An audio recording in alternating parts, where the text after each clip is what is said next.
All right. Good morning. It's Bernard Nomberg with another weekly episode of Nomberg Law Live. And thank you guys for joining in. And as we do each week, I try to bring interesting conversations with people in their areas of expertise. And today, I'm going to have an awesome conversation with Mobile area lawyer Rod Cate. Good morning, Rod. How you doing, my friend? Good, Bernard. Thanks for having me on the show. Absolutely my pleasure. Rod and I did not know each other until several weeks back. I saw that he had recently published a book, which I'm going to say is, I guess, your life story up to this point. And I appreciate you writing the book that you did. And we're going to get into the particulars in a few minutes, Rod. I know it wasn't an easy thing for you to do, but it was beautifully written. I read it a few weeks back. But before we get into your story and all of those things, tell folks a little bit about yourself and your practice and who you are. Yeah, well, sure, Bernard. So I've been practicing in Mobile, Alabama since 1992, so it's hard to believe. Geez, it's been about 28 years now. Time goes by. But I specialize in medical malpractice defense. You defend doctors. That's primarily what I do. But I do some other areas of the law too. It's try to stay up on some other areas. It's sometimes when you focus just on one thing, it can get a little bit stale. So it's fun to do other things. I'm married, 3 kids. They're all grown. Youngest child's finishing up at Auburn. Looking forward to getting her out of school. And so I've lived in Mobile since 1992. And Rod, you and I really we don't travel in the same legal circles either. I don't do the type of work you do, and you don't do what I do, but I know some of your partners down there just in the work comp world. But where did you grow up? I know you're not a native to Alabama. No, I'm not. And I grew up primarily in North Carolina, but we moved a lot when I was a kid. I still call East Tennessee primarily my home because that's where both sides of grandparents were, and both my mother and father grew up there. But lived there as a kid. But then from junior high on in North Carolina, I grew up in a town called King, North Carolina, which is just north of Winston-Salem. And then from King, graduated from South Stokes High School, which is in Stokes County. Went to Davidson College, just north of Charlotte, and then went to the University of North Carolina, Chapel Hill for law school.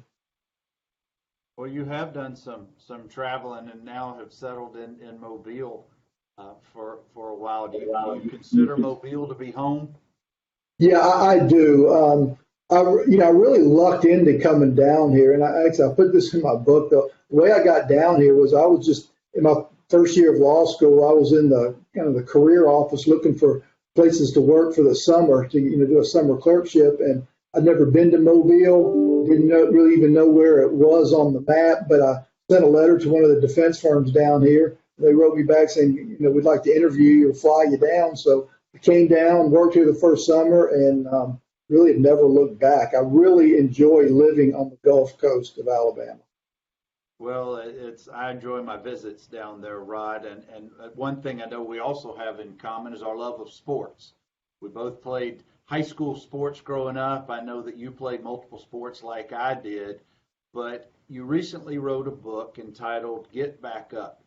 And that's what led for us to get in touch. And if you want to show folks what the cover of it looks like, and let's talk about that. Yeah, so that's the cover. And I'll tell you, I really like the cover of this book. I hired a local company, Hummingbird Ideas, to do this, and I thought they just hit it out of the park. I mean, I think that cover is spectacular because it really captures, it's a drawing, but it really looks like me is what's the way they did that. And, standing on the mountain with the cane and you can tell there's a football at my feet, but I thought they did a great job with that. But you're right. So the book is about, it's about my life. I guess you would call it a motivational memoir. When I was in high school, when I was 15 years old, I broke my neck playing football and was paralyzed from the neck down, and was fortunate enough to, after a fairly long stay in the hospital slash physical, rehab facility, I was actually able to walk out of there. I mean, it wasn't pretty. I was walking on those, I don't know if you've seen those forearm crutches that people can use. And, but I was extremely lucky to be able to walk again. And so, walked out of there with the crutches, really, kind of put my life back together, as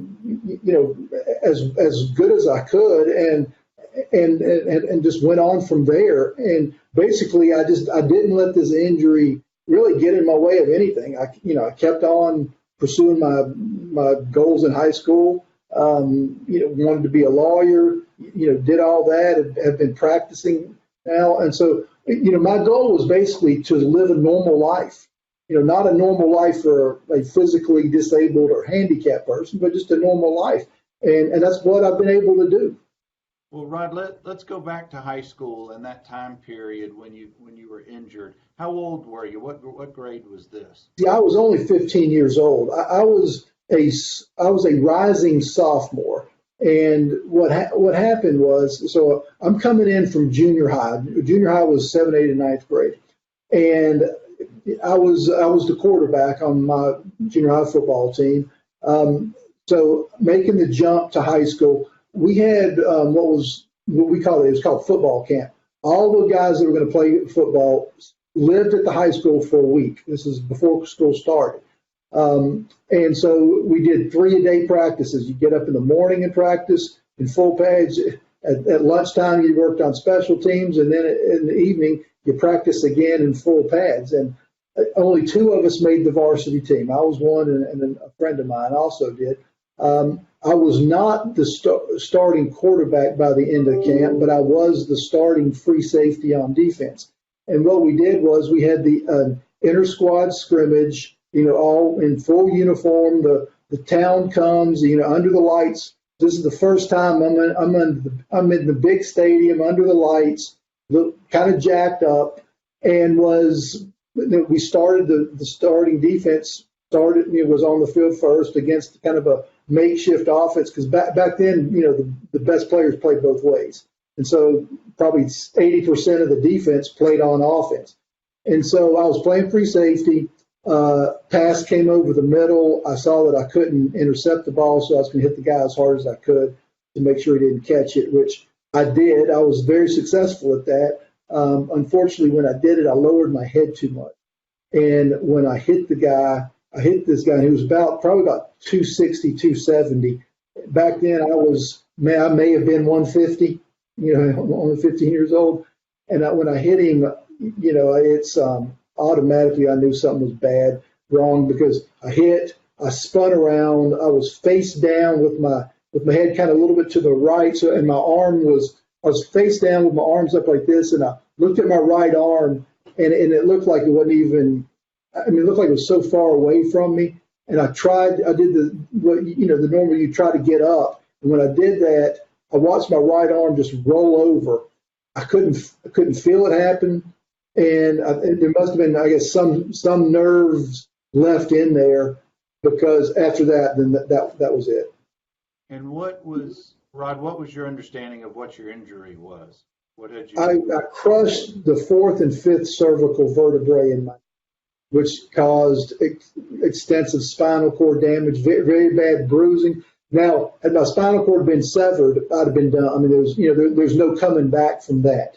But so it was bruised really bad. And so when the spinal cord bruises, it swells.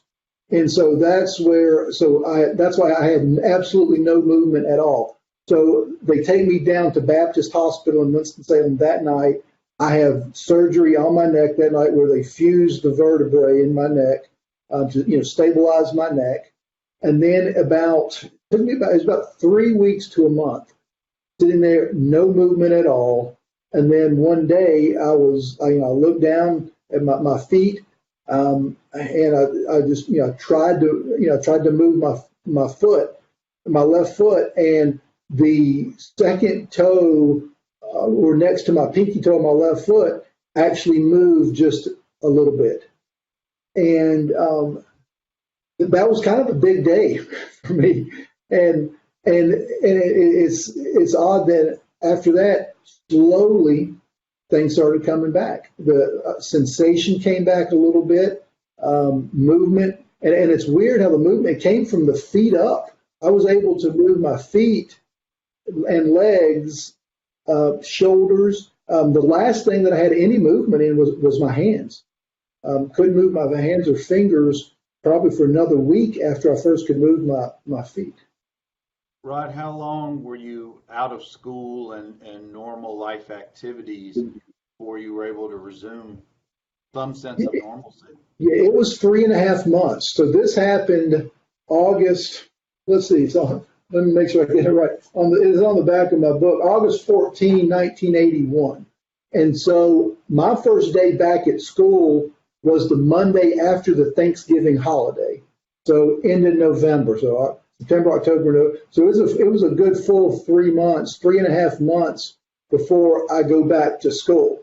And that was actually, that Monday was the first day I actually stepped on my high school campus as an actual student. I'd been up there in football camp, but that's the first time I'm there ready to be a student again. So you're 15, going on 16. You're just now getting back to campus. Are you in a wheelchair still at that point, or had you begun to walk somewhere? No, I never walked. I walked out of the rehab facility and was never in a wheelchair again. My first steps on campus at high school were with the crutches. And, I improved fairly rapidly too. I went from 2 crutches to 1 crutch. And then for most of my high school, I didn't use any assistance at all to walk with. My balance was okay, but the gait wasn't pretty. I mean, they call it having spasticity, which you've got.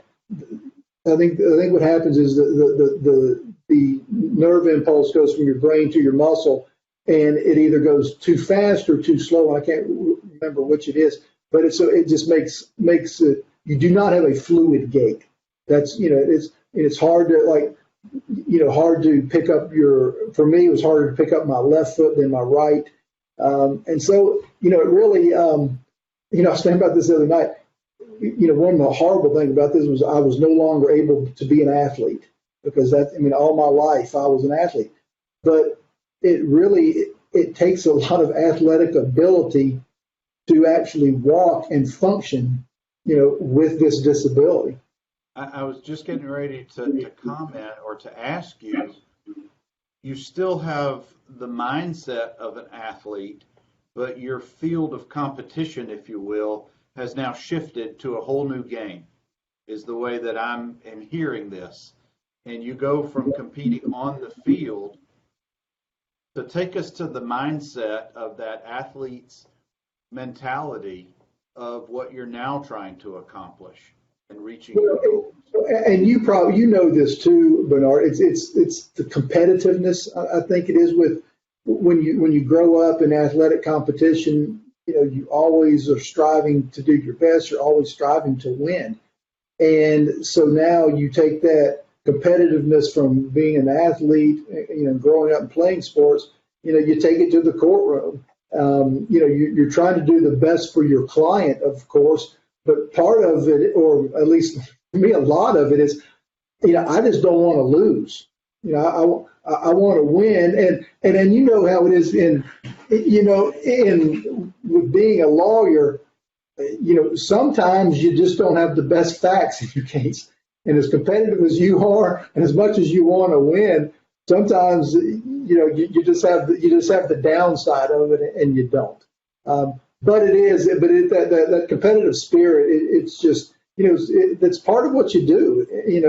It's the desire to compete, and not only in the courtroom, but you do it all, deposition, whatever you're in. It's just, it's the desire to come out on top.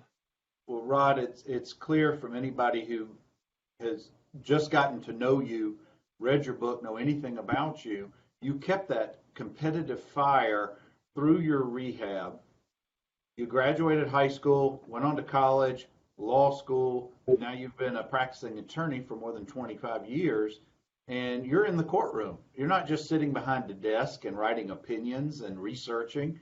You're actually in the courtroom. And from the outside observer, you didn't let what happened to you as a 15-year-old control the rest of your life. You've gone and tried to have this sense of normalcy, albeit a little bit different sense of normalcy from the average person who didn't go through with this. But I want you to take us through that, how you develop strategies, your mindset of, hey, I'm going to graduate high school and go on into law school and those kind of things. Because it would be very, very easy to just fall into a deep depression.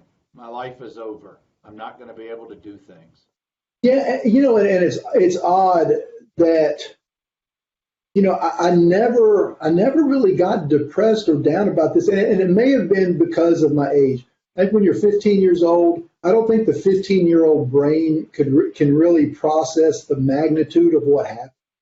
I think had this happened when I was 30 years old and was maybe in a car wreck or something, I still don't think I would have folded up and not done it. But it is a different. It's a different kind of a different animal when it happens so young. And I'm just starting out. I'm just coming into high school, coming in. This was going to be big for me, and then bam, it's over just like that as far as the athletics go. But I never really. I never really got into like the thinking, okay, now this has happened. All right, now what am I going to do? It was really just, this is who I am. This is who I've always been. And I'm going to continue my life just the way I've always, I've always, gone through my life, and I think a lot of it, I have to give my parents a lot of credit. They just in growing up, we were always, always encouraged, to do things, encouraged to do well. And also, I think having early success in athletics and in the classroom, you get a self-confidence. And when I had this bad injury, my self-confidence just didn't go away. And maybe it should have, I don't know, but I've retained it. And I retained it through, going through high school and then, going off to college, and it was one thing, going through high school was easy because everybody in town and everybody around me knew what happened. So there weren't any, I'm walking around and, people say, oh yeah, there's Rod. Well, I'm off to college. That's the first time I'm leaving the kind of comfortable environment of where people, know me, know what happened to me. And so that was a bit of a change, but even that wasn't traumatic for me either. It's just amazing. I mean, I've just kept going. I've never even thought of myself as a disabled person or a handicapped person. It's just like, okay, I can't play sports anymore. I don't walk normal anymore. But I mean, really nothing else in my life. I've just not allowed that to have an effect on what I do or what I've wanted to accomplish. And it's clearly evident just by this conversation right here. And for those of you just joining us, we've got Mobile area attorney Rod Cate. And Rod and I are talking about he had a really tough spinal cord injury playing football when he was 15, but he has not let that slow him down at all. And Rod, I want to kind of shift the talk a little bit. I'm sure over the past 20 to 30 years, you've had parents have discussions with you about whether they should allow their son or their daughter to play certain sports and the fear of injury. And how do you address that with parents? What do you tell them?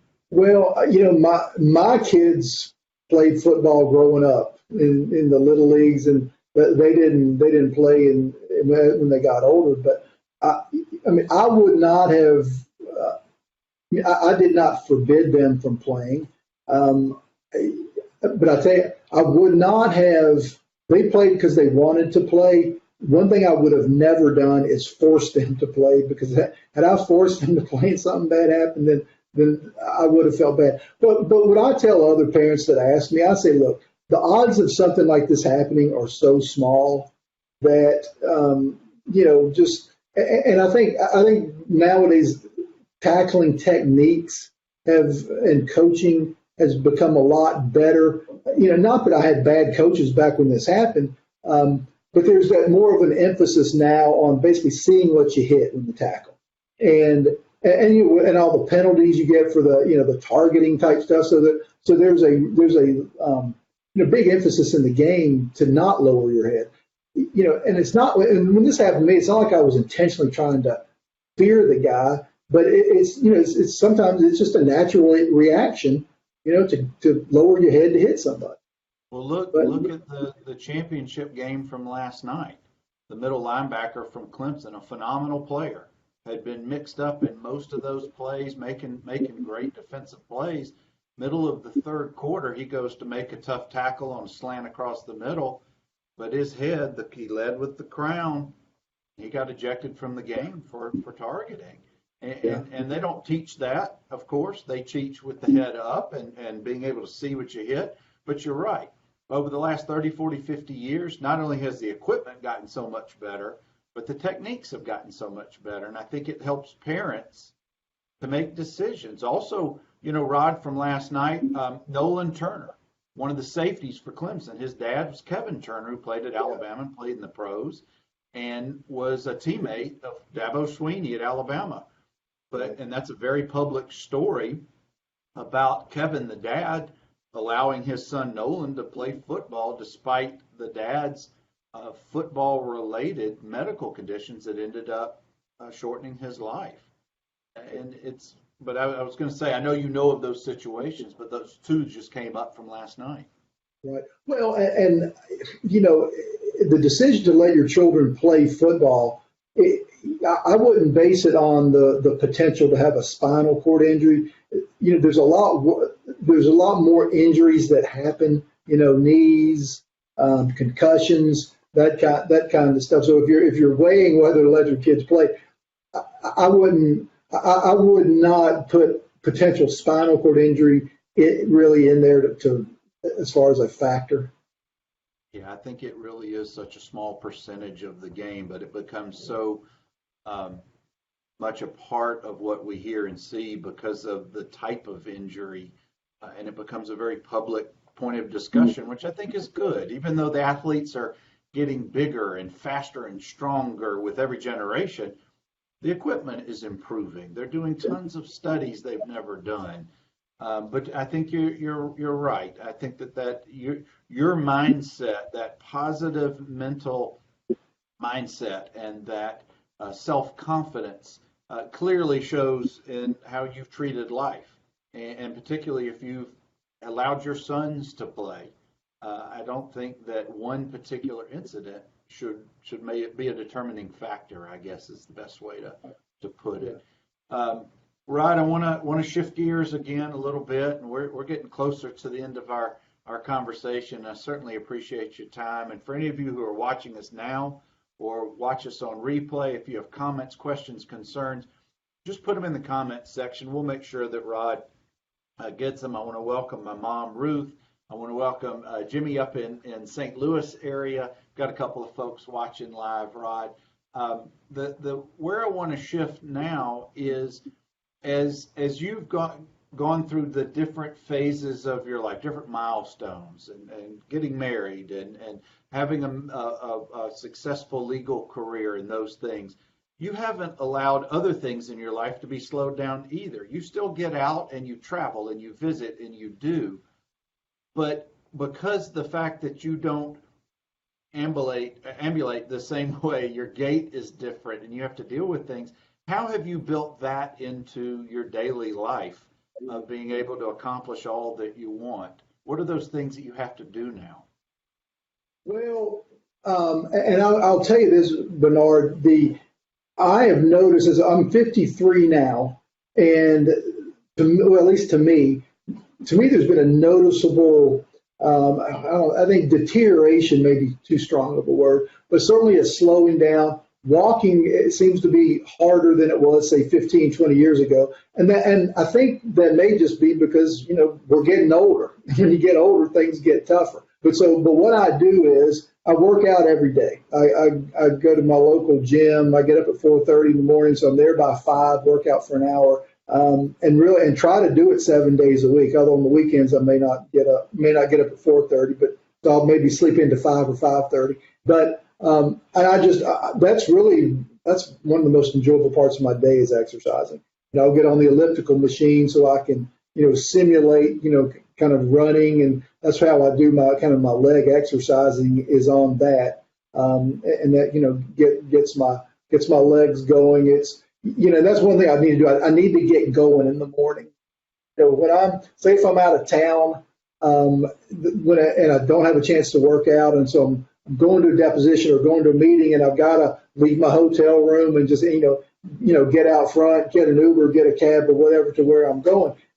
I call that first walk of the day is always the most difficult part of my day, because you got to get going, and if I don't have the chance to work out, I'm just kind of stiff, and like traveling along, sitting on an airplane, it can make you stiff. So what I try to do is, I try to work out every day, and just keep going. I don't, I'll go to the grocery store with my wife. We'll go to the grocery store, and I'll push the buggy, and it's good exercise going up and down the aisles, and I've got to kind of remind myself to keep going, because sometimes, like when I'm in the office all day, I'm sitting in this chair, and I've got to remind myself, get up every 30 minutes, do some knee bends, walk around the hall, do something just to keep going. But it's all about, you got to keep moving, and it's not just in business, but it's in your whole life. You just got to keep moving. You got to keep going forward,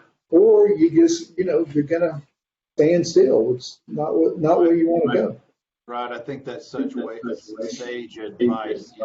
Father Time catches up with everybody, and I'm dealing with a little bit of what I call OMD, old man disease. If I play too much basketball in a period of time, I can feel it in one of my ankles. There's some tendonitis there. So you got to find something else to do. You got to take care of yourself. And clearly, you being 53 years of age, you did this 38 years ago, and you're as in good a shape as you are. It sounds like you're doing the right thing. So I applaud what you've done and what it sounds like you're going to be doing going forward into the future. Yeah, well, it's all about moving forward, because and you think about it. Okay, in 10 more years, okay, I'm going to be 63. What's it going to be like, when I'm 63? At some point, it's going to be, well, the cane's going to have to go to one of those walkers with the tennis ball that rolls as the tennis balls on the bottom of it or something, and at some point a scooter. But the thing is, though, you've got to push that off as far as possible. I walk with a cane now, and about 2 years ago, I just needed a cane where I bought new, cane tips that have like 4 prongs on them, than the one just for more balance. And I put that off as long as possible, but I've done that, but that's what I've been doing for them. But I'm really going to put off the whole walker thing as far in the future as I can. And I don't see the walker anytime soon. Well, I know another thing that you and I share, and that's the love of college football. And this is a little depressing to say. There's 235 days until the next college football weekend. But Rod, I hope our paths cross again way before 235 days pass. Yeah. But I sure appreciate your time today.